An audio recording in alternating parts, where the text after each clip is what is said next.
Ladies and gentlemen, this is the main event of the evening. Hold one, Andre. You're not good at this. Get out. Let me tell you a personal story about Vince McMahon. You just made the list. Oh my God! Sorry, no speak English. Dummy. Goodbye and good night. Hold two, on bar. It's still real to me, damn it! Dummy. This is the worst town I've ever been in. Hold three, Lamas covered. Three-handle family Gradunzel. Mamma mia! And now, Unchained.media presents the B Plus Podcast with your host, Greg Unchained. It's me, Austin! It was me all along, Austin! Number 4, Armbar. I will never retire! I still got 200 more. I got 200 more holes to list. All right, fellow B Plus players, welcome to the B Plus Podcast. I am your host, Greg Unchained. Today is Monday. You know what that means. It's time for the Impact Zone, which would mean, of course, that I am joined by the regular Jay, but he's not so regular anymore. Are you, Jay? No. I've just had a bit of dramas with my laptop. Yeah, well, things went south just before we went to Melbourne. We all made the trip to Melbourne, but no one saw you. I'm not even entirely convinced you were there. I was definitely there. It's just, I had a bit of phone troubles, aka phone dying, at the event, so I couldn't meet up with anyone.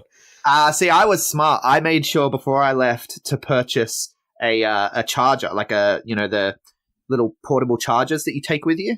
Yeah, I probably should have done that, but Yeah, I purchased one that had 5 times charge on it, so like I could charge my phone up to 5 times before I would need to find a wall outlet. Yeah, I was smart. yeah, I know what to do next time. And like I'd originally planned to like post to social media and all that sort of stuff, and then I kind of didn't. I kind of just sat there and enjoyed the show. So I'm a jerk. Yeah, well, something that you need to do, kinda, once in a lifetime. You know? Yeah, I was tweeting during the Melbourne City Wrestling show, which was also once in a lifetime. Like that show was incredible. You missed a really good show. You didn't even make it to Wrestle Brunch. We'd all planned to go to Wrestle Brunch. It was our official pre-party, and you didn't make it. Yeah, Not so regular, Jay. I'll cop that one. Look, I don't want to say you're a disappointment, but you're a disappointment to all of us here at the B Plus. I'll cop that. I'll redeem myself. But no, you had a good time though, yeah? Yeah, no, it's brilliant. Loved it. Yeah. Yeah, and now your laptop is fixed. It's on the mend, and we can finally sit down and talk Impact again. I'm back from my hiatus. Yeah, that's good. It's good. We'll get you back to being the regular Jay, but I'm not comfortable calling you TRJ yet. It's just Jay. You're just Jay today. And we're going to talk. It's been a big week for Impact because we had Bound for Glory at the beginning of the week, and then Impact, of course, to start the weekend. Because we record in a weird spot for an Impact podcast. It comes out on Monday, even though we watch it on Friday. So it's sort of... But yeah, so we're going to talk about Bound for Glory as well. What did you think of the show overall? Oh, I loved it. Yeah. I wasn't... Would you say it was as good as Slammiversary, though? No chance. Yeah. No chance. Slammiversary's up there as one of the best pay-per-views for 2018, and I don't think it reached that height. Yeah, me either. I think, and everyone says, I look at Slammiversary now as their new WrestleMania, because I'm like, that had the best build. It was definitely their best pay-per-view of the year. And yeah, Bound for Glory is supposed to be their big one. I mean, they have the Hall of Fame attached to it and everything, but it just didn't feel as big. Well, even with the Slammiversary pay-per-view, they had the media conference and everything for it, so it felt like it had that big event feel. We're Bound for Glory. Right, because they were going to Toronto. Yeah, we're Bound for Glory. It was just like, yeah, you get the Hall of Fame, and that's it. Well, they did do like a press conference thing or whatever, because that was when Johnny and but like it wasn't. Johnny and Austin had their little tiff. It wasn't as big as Slammiversaries, I feel. No, it looked like it was. It looked like it was being done in like a TGI Fridays or something. It didn't look very official. Yeah, so I don't know. Like, don't get me wrong, it was still a good show. Like, I enjoyed it, as I do. Yeah, no, me too. With most. Let's. But yeah.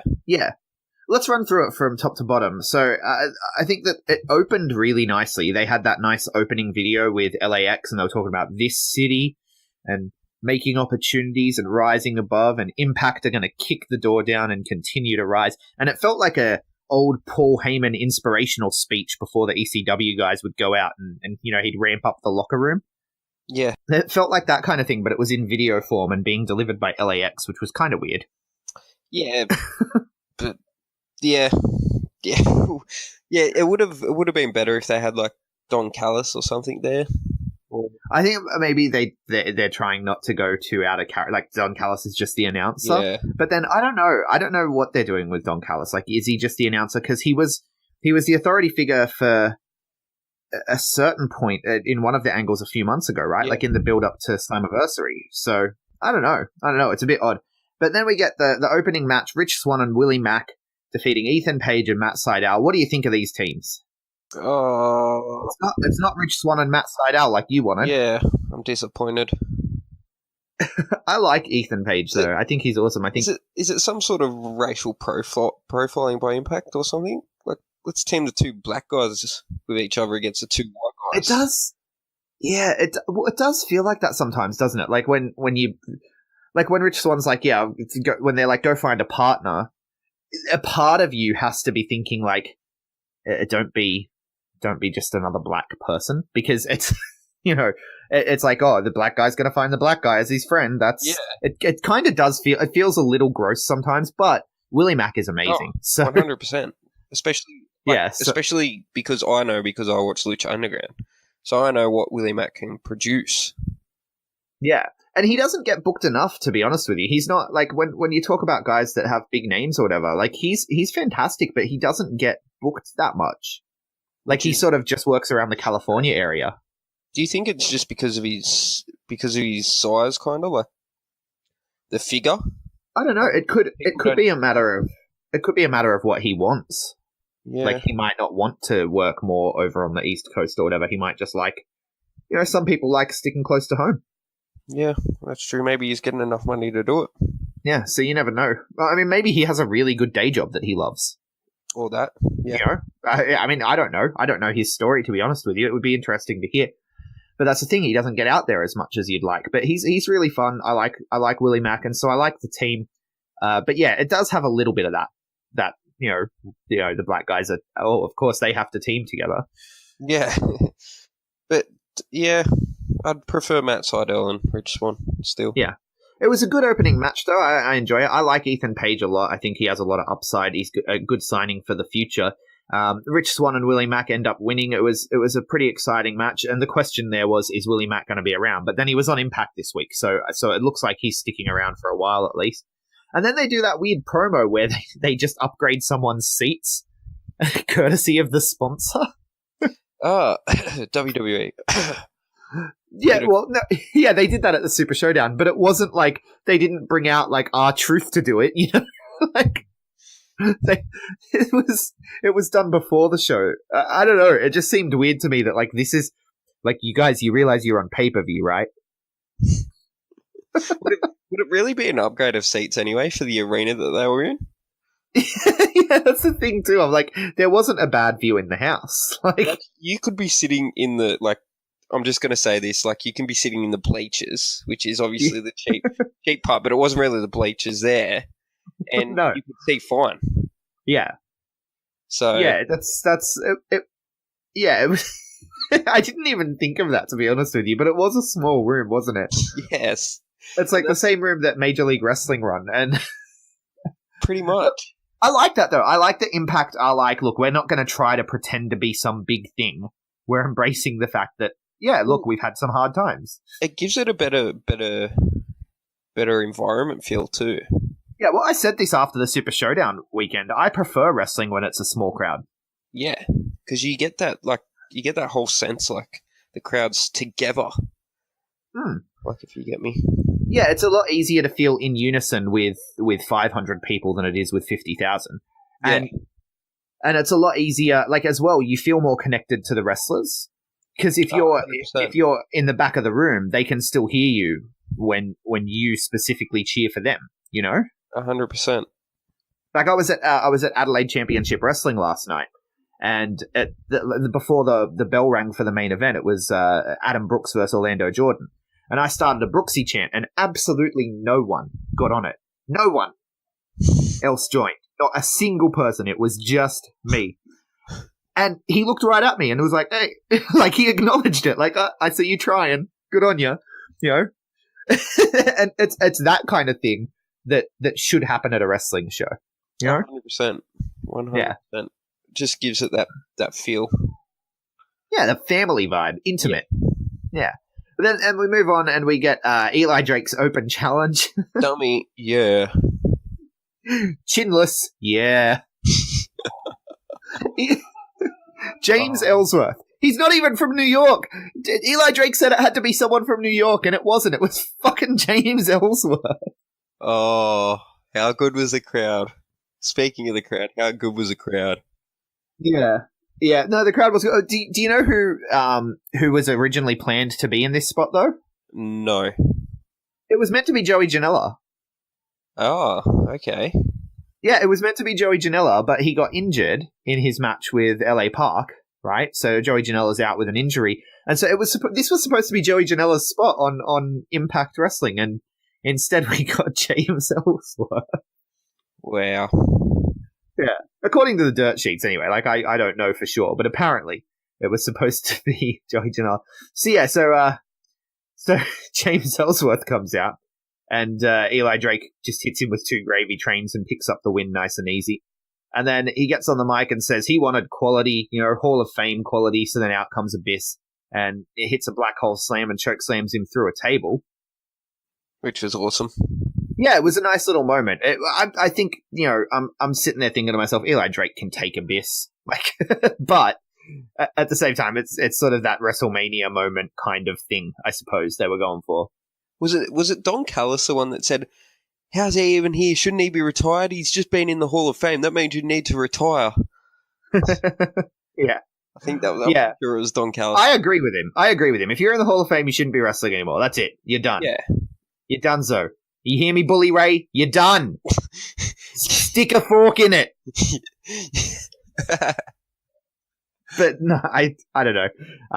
Then we get Taya Valkyrie versus Tessa Blanchard, and the biggest moment of the match, Taya kicked out of the Buzzsaw DDT, which is the first time it's happened in Impact, I believe. As far as I know, yeah. I was genuinely shocked, and then I realized as soon as it happened, I was like, oh, they've really protected that finisher. Yeah. Like, I didn't notice them protecting the finisher until when someone kicked out, and I was genuinely shocked. And I'm like, oh, wait, yeah, no one kicks out of that move. And then I realized, I started thinking, and I'm like, there's a few moves in Impact that no one kicks out of. Yeah, no one's kicked out of it, which was pretty crazy. I reckon this was close to being my match of the night.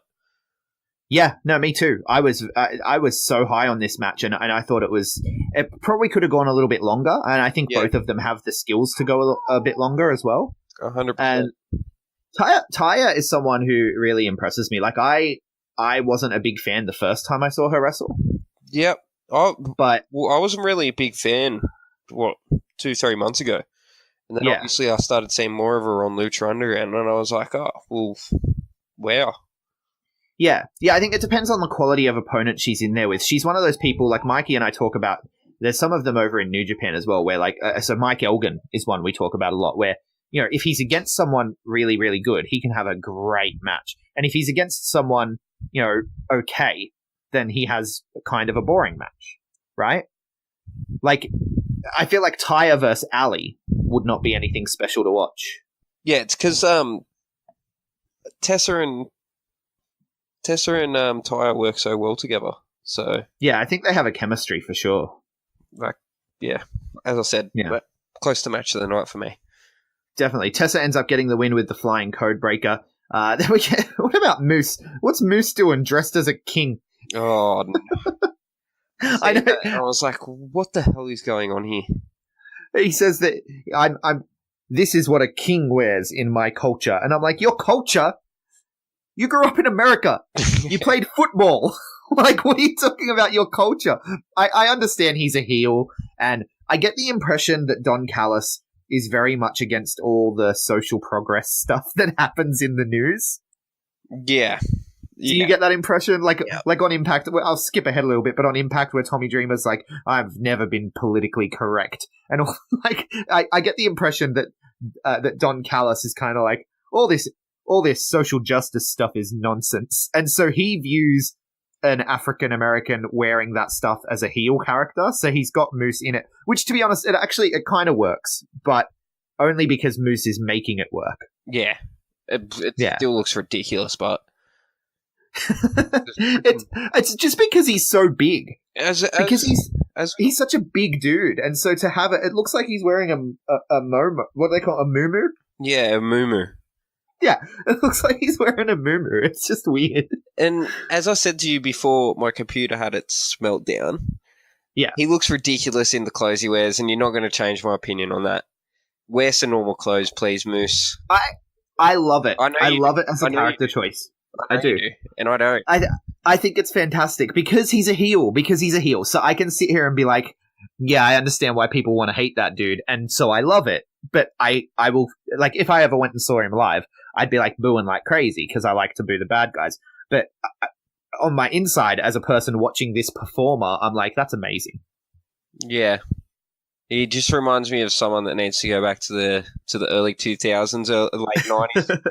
Nation of Domination. Is The Rock going to turn up on Impact next week? But Nation of Domination was so good. So good. Yeah, but forget about The Rock. No, we want D'Lo Brown. That's who we want. Is Ron Simmons going to turn up as well? Damn. Like, that's what his clothing reminds me of. Yeah. Well, that's the point, though. That's the point. Is it's meant to be. It's meant to. But the thing is, it's not really like a person embracing their roots and embracing their culture. It's not a heel thing in and of itself, but it's because they be annoying about it. It's because he's like, this is what kings wear. You need to respect me because I'm wearing what kings wear. And it's like, well, no, but just because like, I can put on a fucking crown, it doesn't make me a king. Like, no one's going to sit down and lick my royal balls just because I say so. Like, it's not. Yeah, I enjoy it. I think it's fun. But then we get Eddie Edwards versus Moose, and it kind of becomes nothing because Killer Cross gets involved straight away, and then out comes Tommy Dreamer. You called it that they were going to team up again, and Eddie and Dreamer versus Moose and Cross. It was, it existed. It was a thing. How disgusting was Tommy Dreamer spitting into Eddie's mouth? Yeah. Ugh, like a baby bird. Ugh. Ugh. Don't remind me. That's another person that needs to retire. I'm feeling sick thinking about it. Yeah. Yeah, can someone put Tommy Dreamer in a Hall of Fame so that he can... I'm on a warpath tonight. Yeah. You just retire already. Yeah. I'm sick of it. Yeah, no, look, Tommy Dreamer can't go like he used to. Yeah. But he's a New York guy, and they're in New York, and I guess I think that's all it is. I think it's just because of the New York thing. Yeah, but and we can count our lucky stars that it's not Bully Ray. Oh, I probably would have preferred Bully Ray. To be fair, at least he can walk properly. Yeah, no, to be fair, Bully Ray can actually go much better than Tommy Dreamer can. Then we get OV. Oh, sorry, we should mention who won. Eddie ends up getting a win with a schoolboy, but gets beaten down anyway after the match by Cross and Moose. So then we get OVE and the OVE versus the Lucha Brothers and Brian Cage in an OVE rules match. Did you ever figure out what OVE rules are? Not really. Just looked like a match. Ohio versus everything match. I don't know. It was just a match. Like, nothing special happened. Yeah. I'm waiting for the OVE rules to come into play. Something very special did happen in that match. Well, Sami Callihan got the win. Well, not only that, but Brian Cage's first loss. Loss. Yeah, so and Sami Callihan's going to gloat about that forever. Well, it's going to turn into a Sami versus Brian Cage feud for the X Division title. Yeah, which makes me happy in a sense, but we'll talk about why it doesn't make me happy soon. But yes, Sami Callihan is definitely moving on to something with Brian Cage. Then we get King and the OGs versus LAX. Now this one was insane. They tore apart the ring. Like, this concrete jungle match apparently means you're just wrestling on the flat boards. Yeah, it was ridiculous. I sort of skipped. I had to rewatch it later, so I went over the bit, and then they were wrestling on wooden boards, and I was like, "Wow!" You're just like, "What the hell happened? What did I miss?" And I was like, "Go back, go back," and yeah. That was nuts. Yeah, I was genuinely concerned for everyone involved. Yeah, I agree. I think it was really good, the way that they used Conan, in that they didn't use him much, because, again, this is another person who shouldn't be wrestling. Yeah, so 100%. Yeah, but it was good to see that, they saved him for later in the match. He came out with the sock and didn't have to do much. Yeah. Where do you see the OGs going from here? That's something. So I know we've praised Impact a lot in terms of they've been doing things really well, and they have. And their stories have become unpredictable, and I don't know where it's going to go next, and it's true. But at a certain point as well, I start to get scared because I'm like, I have no idea where these people are going to go next. Yeah. It's like, what? Like it, almost like there's no direction. And what do you do with the tag titles as well? Because I feel as if they're gone stale now. Yeah, well, I'm hoping that Matt Sydal and Ethan Page are going to build themselves up. We'll probably get another, probably the Lucha Brothers will challenge just to give us a good match or two on Impact. Oh, well, that's true, yeah. And probably, but they don't have much of a tag division per se. So that's what I mean. Like, they've been a bit quiet with the tag titles, kinda, just because of this angle. Yeah, well, I mean, this match wasn't for the titles either because it was a 6-man, so it's just kind of existing. The tag titles are just there, and no one's really talking about them, which is not a good look. No, it's never a good look for the tag division. Like, I love tag division, the tag division as a whole. Yeah, like you love tag team wrestling, exactly. But they're just sort of, it's not really a focus, which is unfortunate. Their talent roster is quite thin when you think about it. Well, especially, yeah. And so, so you want to see them pick up more tag teams, definitely. And then we get, so ultimately LAX win that match. And it was insane. It was honestly an insane match. Like, the things they did on those bare boards, there's no other word for it other than insane. And then we get another insane segment. So they had to put together the ring, obviously. So instead of an actual match between Ali and Su Yung, we get this amazing Lucha Underground-esque, woken or broken universe-esque dive into the underworld, where Ali actually gets into a coffin and then opens it up and she's in the underworld, almost like it's Stranger Things, and they go through that portal. This was ridiculous. I loved every second of it. Yeah, so that's my thoughts exactly. It's ridiculous, and I love it.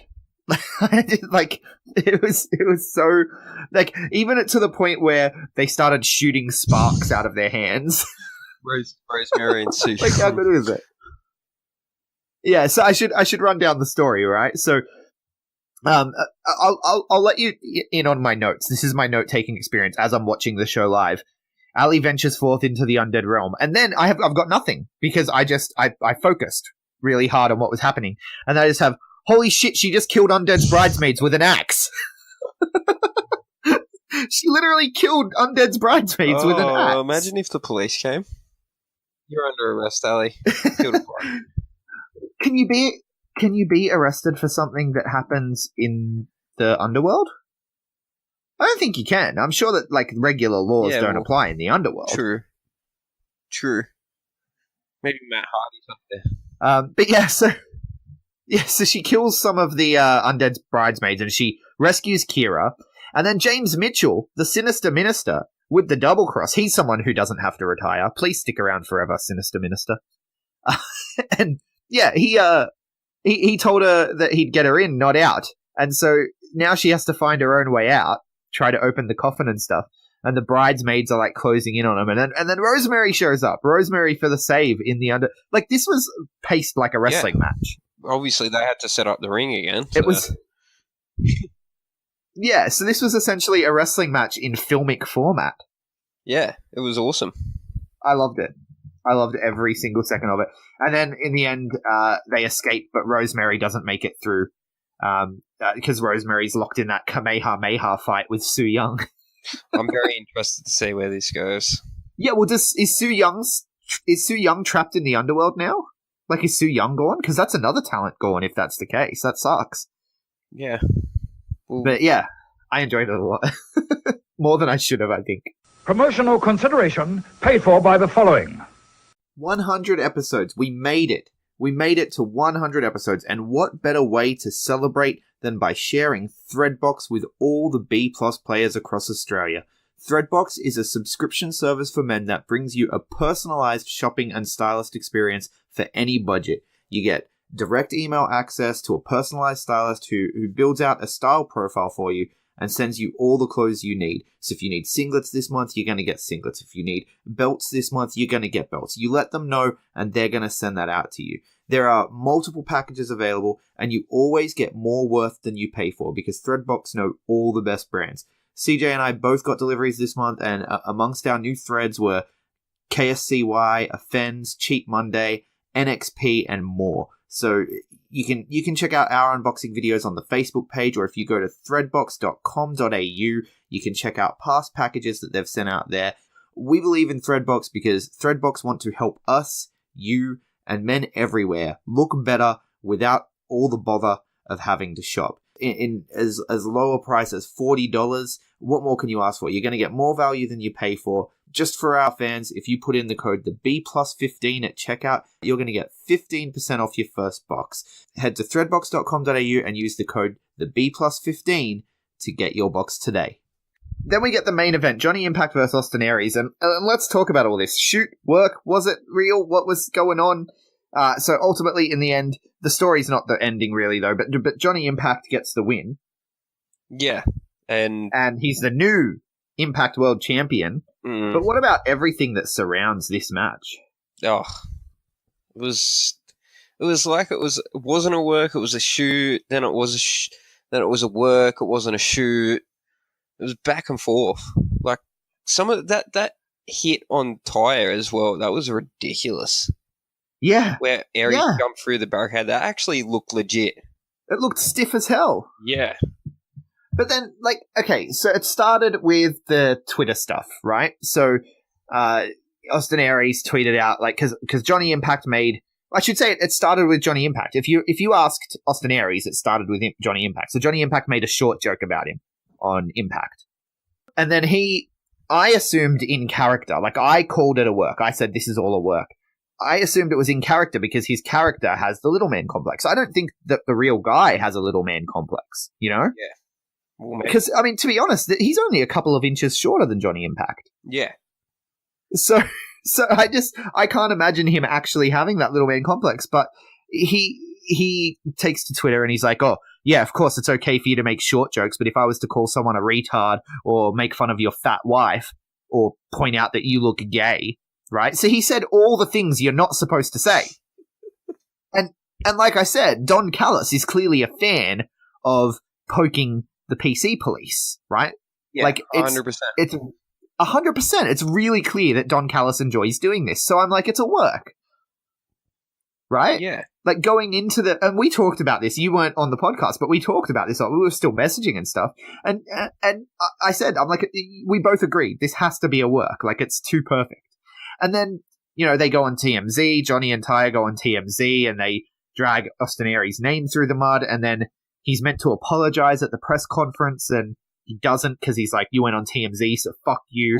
and it gets real heated, but at no point did I think it was real until then you hear reports that no, there was like sponsors and stuff at this dinner and at this Hall of Fame thing and they got knocked down and they weren't expecting to. And Oh. And like there's legit heat against Austin Aries. And I'm like, wow, that sounds insane, but it still looks like a work. Yeah. Keep on going because I've got some information about the whole thing after it's explained. Right. Because then we get to the match, though. And the match started out, and it looked like they were working stiff. It looked like Austin Aries actually legitimately trying to grab holds on Johnny Impact, and Johnny Impact was having to legitimately muscle him up, and he got that scratch on his back from, like, they were legitimately tussling. Yeah. Yeah. I believe, from what I've read, that it is all the work for Austin Aries' new character. Right, yeah, so I've seen that as well. But then there's pages, but then there's also multiple pages saying that he hasn't renewed with Impact. Blah blah blah. Yeah, and you've also got to think they didn't mention him at all. Yeah, on Impact, on this week's Impact, it didn't come up at all. So after the match finishes, he pops up, flips off Don Callis, flips off the crowd, and leaves. Like, he just no-sold the finish, which definitely seems a little strange. Yeah. But I was like, it could still be a work. But at this point, I'm like, I'm not sure. I think it's still a work. Yeah? You buy into the reports that he's just trying to do a loose cannon character? What it is. I think that's what it is. Because I'm pretty sure, like, why would you have sour grapes about losing a title? Like, he's been... Yeah. Like, I mean, you can crap on that Johnny Impact said stuff about him, but he's been called far worse. But that's the thing. Like, if the tweet was real and there was actually heat over the tweet and he got asked to delete the tweet, right? Maybe management were like, look, we're going to take the title off you as punishment for, doing something you shouldn't have done. In which case I can imagine getting pissed. But also... it just seems odd to me. Like, this is... like, Austin Aries, yeah, he has a bit of a reputation for being kind of up himself, but, I mean, he's been a professional in this industry for how many years? Exactly. There's no way he's that unprofessional. It's so odd to me. Exactly, and he's been doing it for so long. Like, I don't see it being a shoot whatsoever.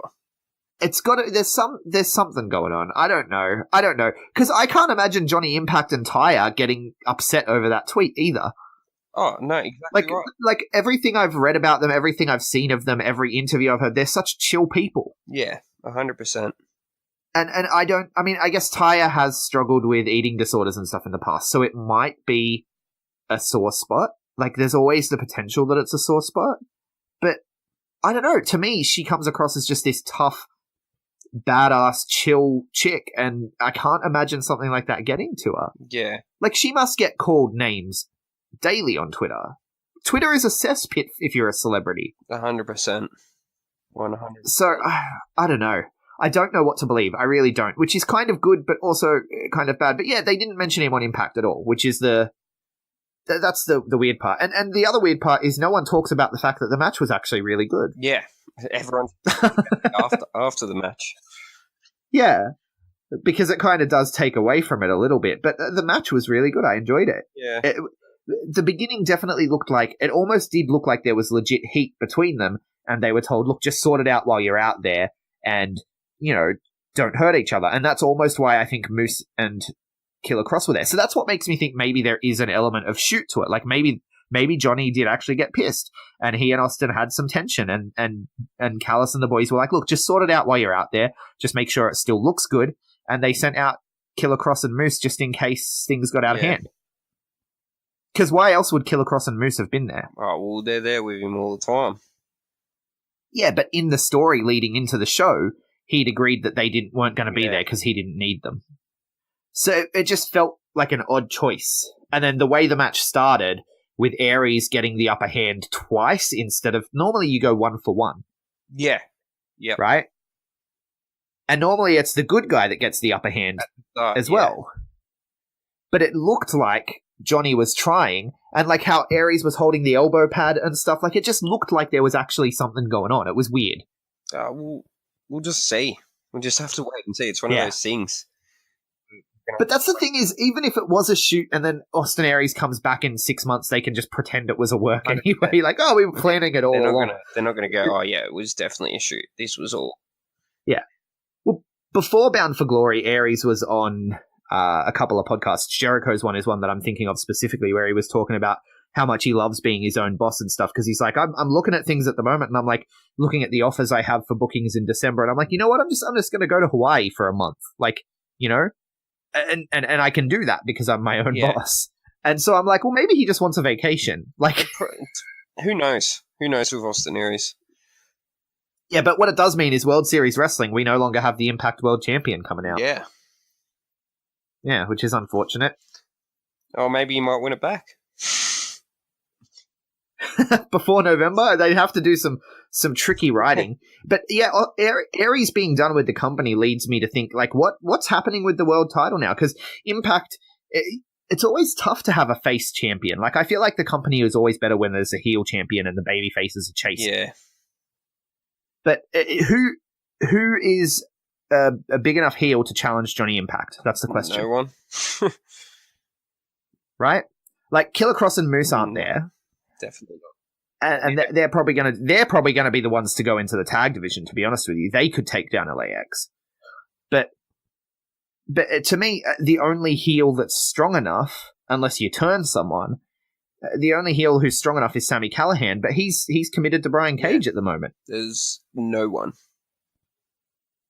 And so then what? He loses his feud to Brian Cage, and then he can't just move up to Johnny Impact after losing a feud to Brian Cage. It's a little odd. You don't get pushed from a mid-card title thing that you lose to a main event title. Into the world title scene. Yeah, so this is one of those things where it's almost like, unless they're bringing in someone, I have no idea where the world title scene is going, and not in a good way. Yeah. I don't agree with him being champion anyway. I don't like it. I think I said this to you. Yeah, are you in this? You're in the school of thought that he just doesn't have that one thing, right? Like, there's just something. I just don't think he should be the world champion. It's just something about it. I think he's more of a mid-card wrestler. Yeah. Okay. I buy him as I can buy him as a top guy. You need to go back and watch older seasons of Lucha Underground. Yeah, watching him now, he gets punished and yeah.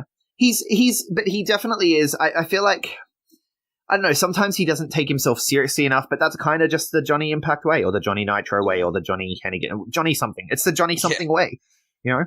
So let's get into Impact then. So Johnny Impact does start the show. He talks about wrestling being a crazy business, and he kind of alludes to the Austin Aries thing, but the Austin Aries thing never comes up, which is odd. If it's a work, you would think it would be mentioned in some way.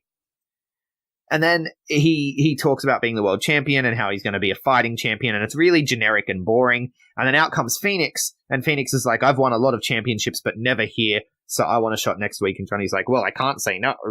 And that's it. And it was kind of boring. Compare it to, like, Austin Aries after he won the title, and it's like, okay, like, this is all right. How good would a Phoenix heel turn go?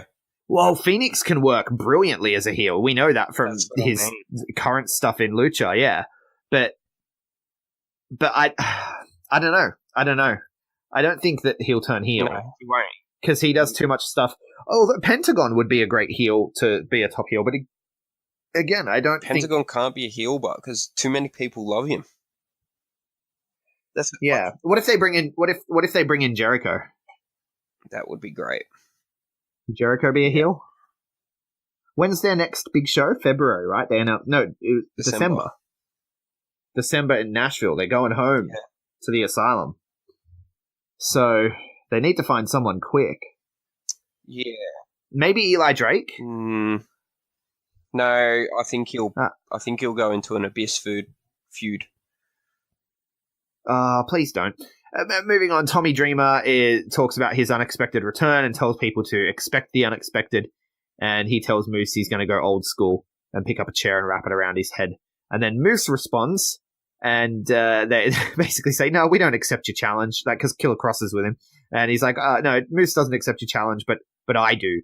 And they also just they kept making jokes about how clearly all the concussions have gotten to Tommy Dreamer if he thinks he can stand up to Also, them. what was with Moose's suit again? He's rocking it, man. He's rocking it. He was a Kang, yo. Oh. And then we get Katarina versus Taya Valkyrie, which is, proof positive of my, she has really great matches when she's against someone good. Yeah, this was shocking. It wasn't shocking. It was just kind of eh. Like I tuned out for half of it, to be honest with you. But and Katarina's not even bad, but she's just not. I mean, she's not Tessa, So yeah. And Taya gets the win and basically says that she has no more respect for Tessa Blanchard because Tessa took the win and it wasn't necessarily the cleanest. It was cheap. Yep. Yeah. So I mean. It wasn't a dirty win, Yeah, it was just a heel top win.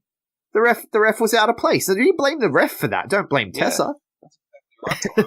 but then Matt Sydal and Ethan Page are backstage doing like a meditation thing, and Sydal's just talking a lot. And then they're going to make Ethan Page is going to make Trevor Lee suffer, which I'm still bummed out that Trevor Lee's just a jobber. Yeah, I like Trevor Lee. He's so good. Yeah, I don't know. I don't know. Stop abusing him, please. Yeah, he could rise up. He really could. I mean, look at all these people that you've got in that Destiny wrestling bullshit. Like, bring in some of them to do the job. Yeah. Have Ethan Page embarrass the adventurer Lou Rockwell or whatever his name is. Hey, Rockwell. Yeah. Trevor Lee's still in the young butt as well. I think he's 24. Yeah, no, he's got a bright future, but he's got plenty of time. Yeah, maybe. Yeah. I just feel like he's going to have to go to NXT and change his name. That's yeah. I don't know. Yeah. Anyway, then we get Garma Singh. Garma Singh just attacking Rohit Raju and telling him he has one last test to pass, a match against him, which will be next week. Oh God! Impact, you were doing so well. Right here. You were doing so well for so long. And now you're booking Rohit Raju versus Garma Singh in a match that's hyped up for a week. Oh, no. I'm not a fan. Why is Garma Singh even... Oh. If I knew that the Garma Singh gimmick was going to lead to this, I would not have praised it. Yeah. Because I was like, it's different. I enjoy it, I think. It's different. And now I'm like, no, I should never have said that. Because I've willed this into the universe. Yeah, it's... I don't know. Hopefully they do something with it. Yeah, so Ethan Page gets a win over Trevor Lee. Rich Swann talks about having a shot at the X Division title, and Willie Mack is there being like, I'm your friend. I'ma be here too. And then we get a recap of the Ali stuff. And the Ali stuff on this episode was probably the highlight of the night for me. So Ali backstage and Kira approaches her, and she's being like really super bubbly, like old school Ali, like super like over the top happy. Yeah, I think they're trying to build that the underworld's messed her head up. Yeah, and her hair was dark. Yeah. She dyed her hair, which is impressive. She must have finished her match and then gone straight out the back to dye her hair, because these tapings were the very next day. Yeah, she's so. Yeah, they're doing a crazy angle with her. She'll probably turn crazy and end up turning heel. Yeah, well, I mean, her match. We'll skip ahead to her match just to talk about it. But her match later in the show with Alicia. And Alicia choked her, and the commentators, like Josh Matthews and Don Callis, did a really good job of bringing up. This is like when she had no air and stuff, and so it's callbacks to her time in the underworld. And Ali snaps and just starts slapping herself in the face and just gets completely brutal. And so it's like this. Yeah, she's almost, you could say, broken. Yeah, in a way, and yeah, I really like it, and I thought she did a really good job. The commentators did a really good job. The Ali character needs something like this, and the whole Psycho Bunny thing, I'm on board. Yeah, no, it's good. 100% on board. But rewinding, we also got a GWN flashback, which, we're not the biggest fans of here. Eric Young and Magnus. Yes, but at least it was one of those ones with guys that are relevant. This now. was kind of the angle where they copied the whole Daniel Bryan journey, wasn't it? Like winning the world title after being on the independent scene for freaking 15 years. Yeah, I think so. I wasn't following Impact at this point in time, so I'm not sure. I'm pretty sure it was. Yeah, but, again, at least it's guys that are relevant today. I guess you could say Eric Young's relevant. I mean, he's Insanity and they exist. So, they haven't really done anything in a while, but they exist. And so these are guys that are still relevant today. I mean, Nick Aldis is challenging for the NWA Championship this weekend. So, we harp on about them about using guys from the past. This was better than normal. 100%. Yeah. And then Petey Williams approaches Scarlett Bordeaux backstage and asking, like, I was impressive last week, right? And then he asks her when she's going to announce her talent search is over, like implying that it's him that she's going to choose. And then she says that he was very impressive, but so are a lot of people. And her talent search... is apparently open to everyone, even the fans. This confuses me. I don't. Again, this is one of those ones where I'm like, I'm not sure where this is going, and I'm not sure that I like it. Santino Marella type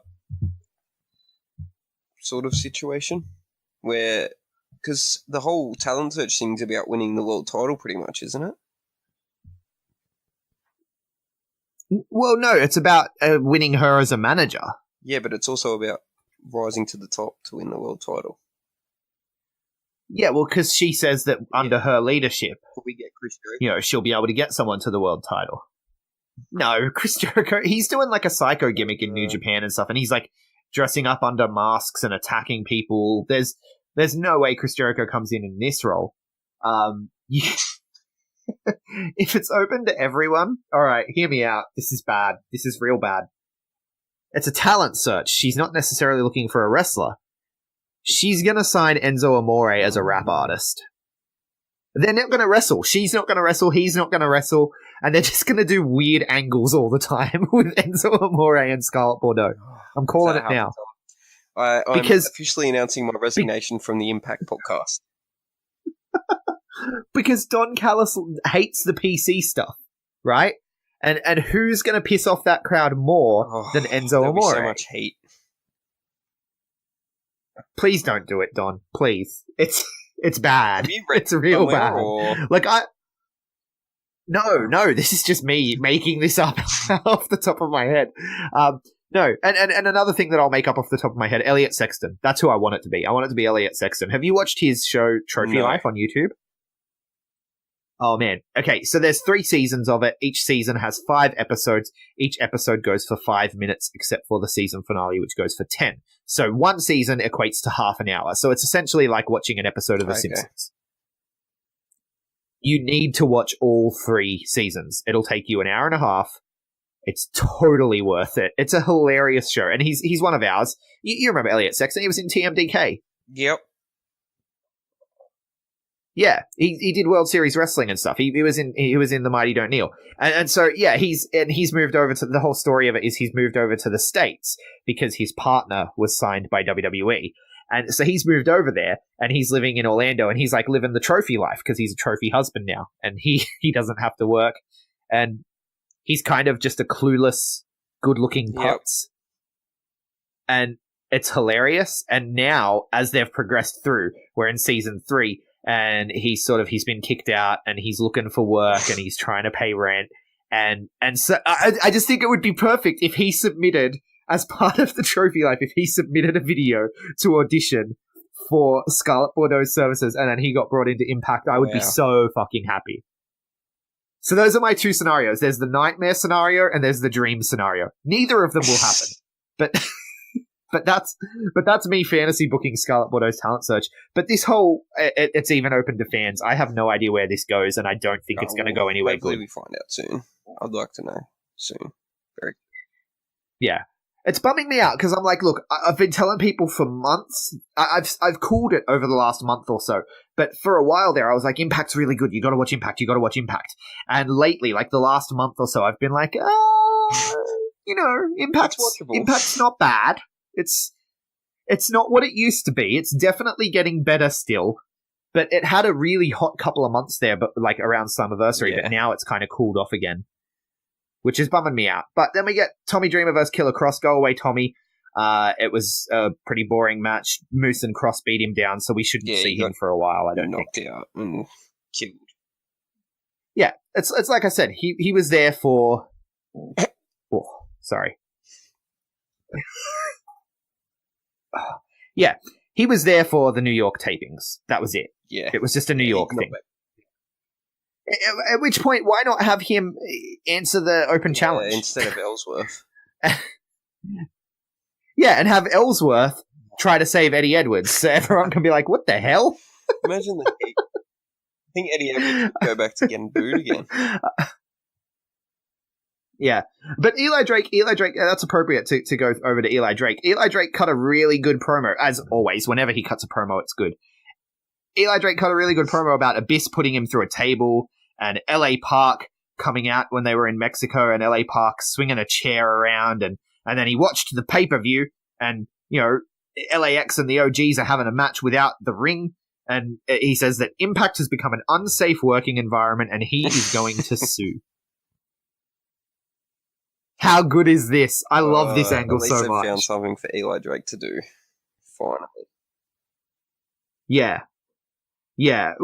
Who do we think is going to be the Impact lawyer that he wrestles? Joseph Park. It'll be Joseph Park. Wait, what? Yeah. All right. Fair enough. I'm on board. No, not really. I don't want Abyss wrestling. And then we get a weird cinematic with... It's again, this episode of Impact was just weird. Conan and LAX celebrating. And King and the OGs show up, and King has broken fingers, and he's like, look, obviously, I've just come from a meeting with the bosses. And it's like, is that obvious? Because it could have just been leftovers from your match. But okay, so you've just had a meeting with the bosses, and the bosses say that we get to keep a piece of New York, and we just have to stay on our own sides of town. And then Conan says they're on wrong side. So how does that work when they're... Not in New York? Yeah. Yeah. I have no idea. This was... Look, I've raved about the LAX and OG story for so long. It's been so good. And it's at a whimper now. It's like, okay, just... It's out the back. Take old Yellow behind the shed. And put a bullet in it. Like, this is bad. I got something to say for the OGs and LAX. Yeah. Dummies. Yeah. That's what I've got to say to them. Dummies. Yeah. Dummies. Yeah. Then we get the main event, or we had the Ali versus Alicia match, but we already talked about that. And then the main event, Rich Swann versus Cage, saves the entire show. Yeah. I'm just like, I just sat through all of that, but this match makes it all worth it. Thank you, Impact. What a match.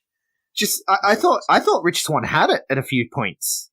Oh, I was like, holy crap, they're going to do like a Cage can't stop losing now that he's lost angle or something. Do you know what? Actually, they could have done something like that, and then he turned heel to challenge for the world title. Right? Yeah, he could have turned heel. He could have turned heel and demolished Rich Swann, but not for the title. Just been like, I don't need this for the title. I just need to get my win back because I'm coming for you, Johnny Impact. Yeah. Yeah. All right. That's the one turn that I could actually buy. Yeah. They should have done that. They should have had him lose. I didn't even think of that. That's amazing booking. You should work for Impact. So, I agree. Yeah. I thought Rich Swann had it a few times. It was crazy. It was a really good match, very exciting. Cage ends up winning with the Weapon X, which is still just a brutal move. And then after the match, Sammy comes out and gets in Cage's face. So yeah, we're getting Sammy versus Cage, and this is going to be, at least for me, this is going to be one of those instances where the X Division title is now the main event. Yeah. Because I can't think of a single challenger for Johnny Impact that will be more exciting than Sami Callihan versus Brian Cage. Yeah. Can't think of one. And I hope Don Callis has the balls to say, no, look, the X Division title's going to main event the next pay-per-view in Nashville, because the Asylum, where some of the X Division match, like, I mean, you know. Well, that's true. So if you... X Division was formed. Yeah, and so if you have the X Division headline the pay-per-view where they return, I think that's okay. I think it's perfectly reasonable to say this title is on par with the world title, just for a different kind of superstar. Yeah, well, it's got the people in it. Yeah, and unfortunately, Johnny Impact, like you said, he's a mid-card guy. Yeah.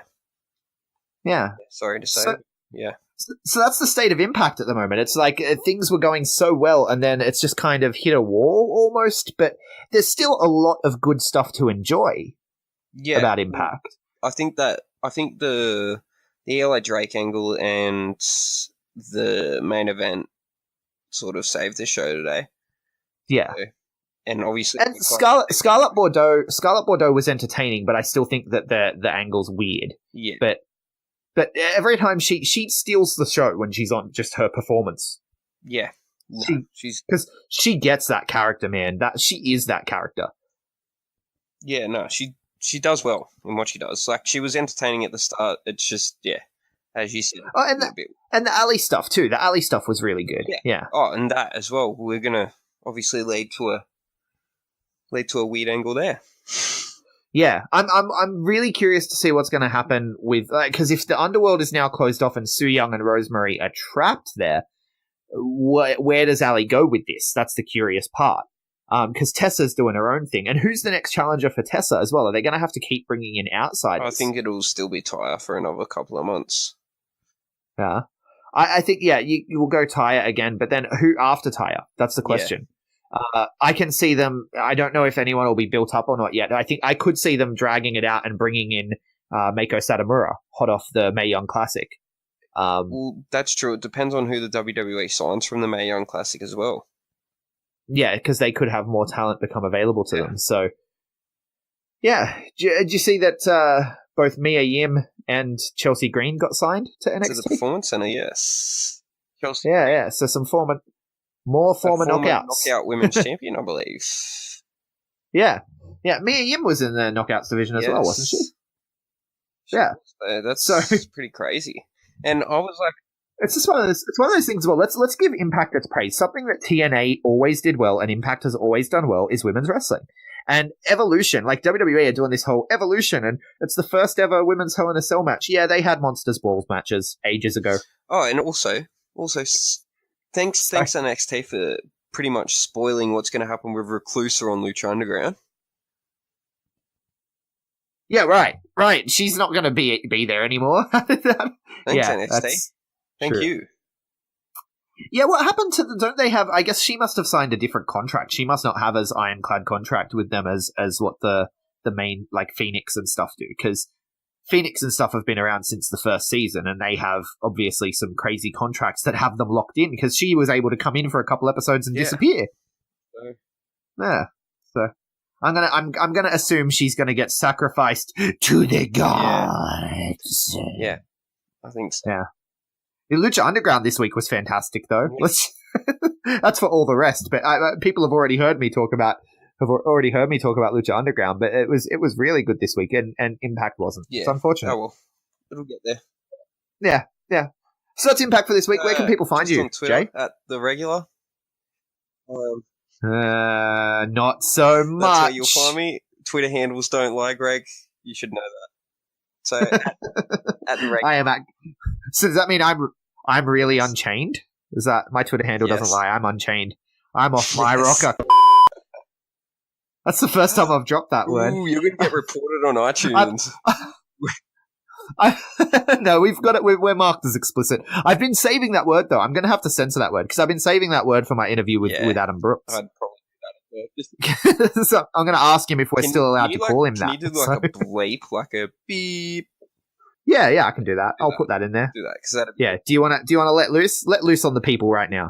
Tell them what you really think, Jay. Yeah, all of that's going to be censored. All right, so I am at Greg Unchained on Twitter, at the Greg Unchained on Instagram. We collectively are the B Plus Wrestle on Twitter because wrestling wouldn't fit the B Plus Wrestling everywhere else.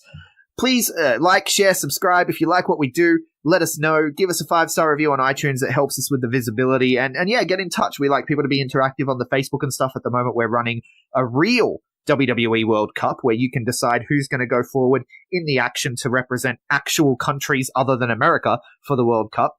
And so join us on the Facebook. We're having a good time. Like, share, subscribe, all that fun stuff. And thank you so much for listening. Hold one. Arm drag. You're not done with this. Get out. Let me tell you a personal story about Vince McMahon. You just made the list. Oh my God. So, speak English. Dummy. Yeah. Goodbye and good night. Hold two. Arm bar. This is the worst town I've ever been in. It's still real to me, damn it. Dummy.